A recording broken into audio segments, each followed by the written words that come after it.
January 21st, 2023. Well, I want to discuss the upcoming issue here of the debt ceiling.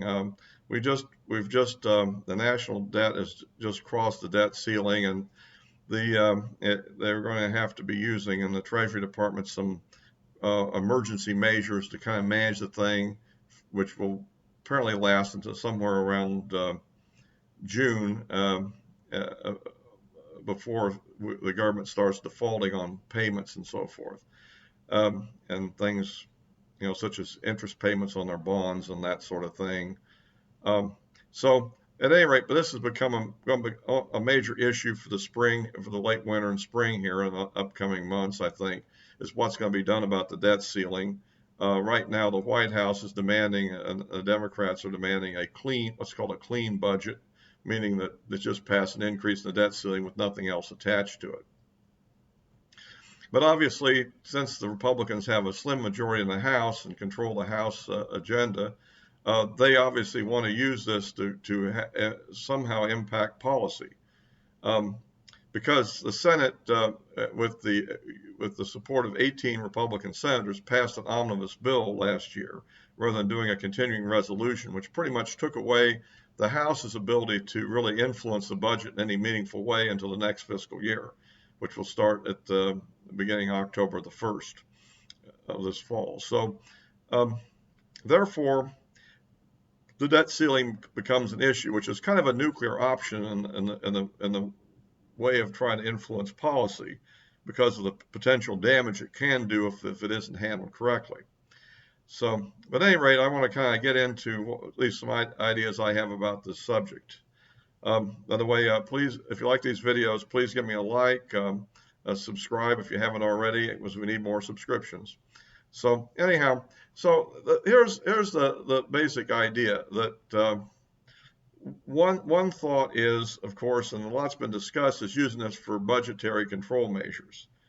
But the problem is, with such a slim majority and with all the differences of opinion that exist within the Republican caucus, and you generally can figure that the House Democrats aren't going to give us any help on this, at least on anything we really want to do, other than the clean bill, of course.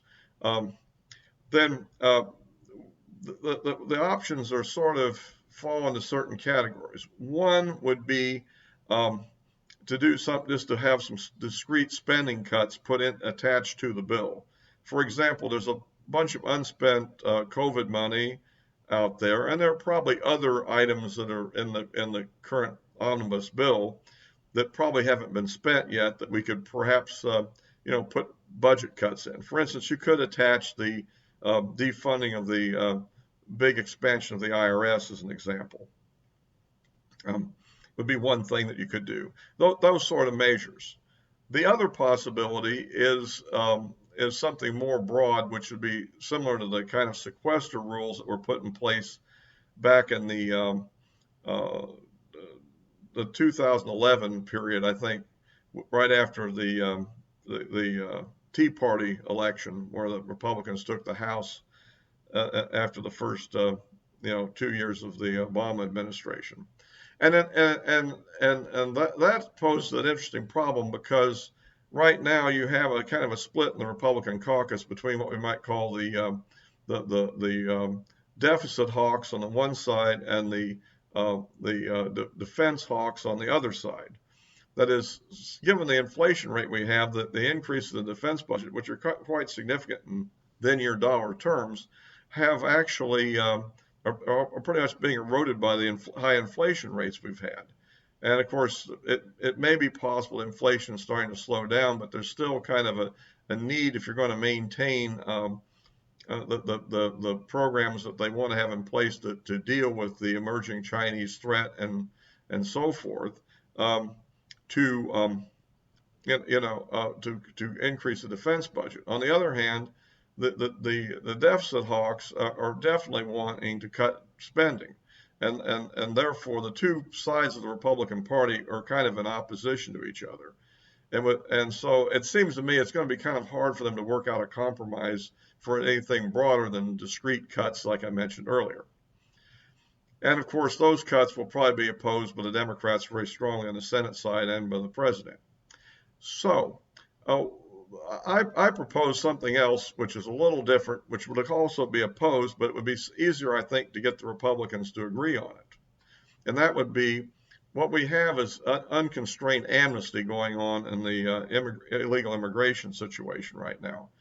With the 250,000 illegal immigrants in December, which is supposed to be a slow immigration year, we seem to be running at a rate we can project perhaps at a rate of 3 million immigrants per year, which is way above what I had feared when they first, when Biden first got in office. This is a really out of control situation now. And so what I think would be good would be to attach to the debt limit increase legislation which would essentially restrict the president's ability to grant um, asylum willy-nilly to to anybody that just shows up, particularly anybody that enters on foot, if you will, or any other way through Mexico.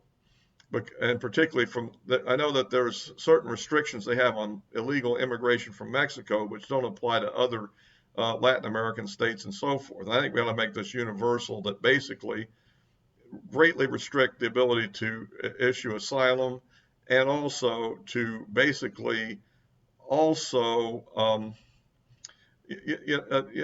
require that people that want asylum have to apply for it at some embassy or consulate outside of the United States, and not to come here. If you come here, you should be deported.